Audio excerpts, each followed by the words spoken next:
1 जून का दिन दुनिया भर में विश्व दुग्ध दिवस यानी वर्ल्ड मिल्क डे के रूप में मनाया जाता है। लेकिन आज ही के दिन एक रिपोर्ट के अनुसार दूध दही वाले हरियाणा में अब दूध का उत्पादन घटने लगा है। देशा में देश हरियाणा जिस दूध दही का खाना वाले प्रदेश में अब दूध के उत्पादन में पिछले 1 साल में 451 टन की कमी आ गई है। यही नहीं, प्रदेश में भैंसों की संख्या में 28.22% की गिरावट दर्ज की गई है। साल 2012 में प्रदेश में 60,85,312 भैंसें थी, जो अब कम होकर 43,68,023 हो गई है। सीधे तौर पर 17,17,289 भैंसों की संख्या कम हो गई है। वैसे तो यह आंकड़ा केंद्र सरकार हर 5 सालों में जारी करती है। साल 2012 के बाद 2017 में पूरे देश में पशुगणना होनी थी, लेकिन पशुगणना के लिए डिजिटल तरीके अपनाने का निर्णय लिए जाने की वजह से यह करीब 2 साल की देरी से यानी साल 2019 में हुई। प्रदेश में भैंसों की घटती संख्या के मामले की जांच और कारण जानने के लिए जब हमने हरियाणा के लाइव स्टॉक डेवलपमेंट बोर्ड के एमडी डॉक्टर SK भदौरिया जी से बात की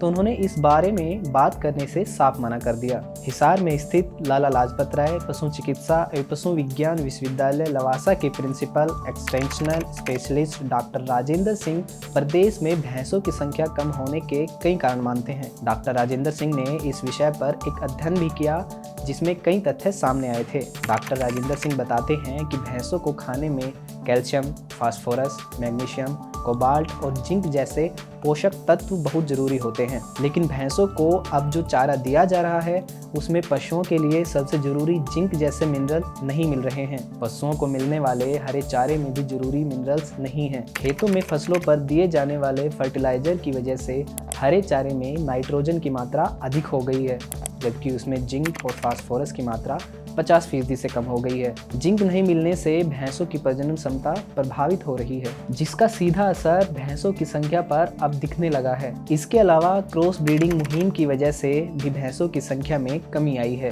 अधिक दूध उत्पादन के लिए सरकार और किसान दोनों क्रॉस ब्रीडिंग वाली भैंसें पालने लगे हैं, जिससे लोगों में प्राकृतिक तरीके से जन्मी भूरी भैंस पालने में रुचि कम हो गई है। आमतौर पर क्रॉस ब्रीडिंग से जन्मी मुर्रा भैंस औसतन 20 से 30 लीटर दूध देती है, जबकि भूरी भैंस 3 से 7 लीटर ही दूध देती है, जिसकी वजह से लोग भूरी भैंसें छोड़कर मुर्रा भैंसें पालने लगे हैं।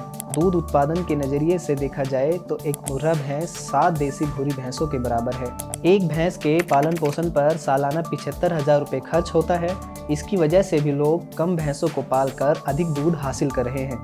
साल 2012 तक 58% घरों में भैंस पालन किया जाता था, लेकिन 2019 के आंकड़ों के मुताबिक अब केवल 37% घरों में भैंस पालन हो रहा है। वहीं दूध के उत्पादन में भी कमी आने की वजह से दूध की प्रति व्यक्ति उपलब्धता प्रतिदिन 1142 यानी 1 लीटर 142 ग्राम से घटकर 1060 यानी कि 1 लीटर 60 ग्राम रह गई है।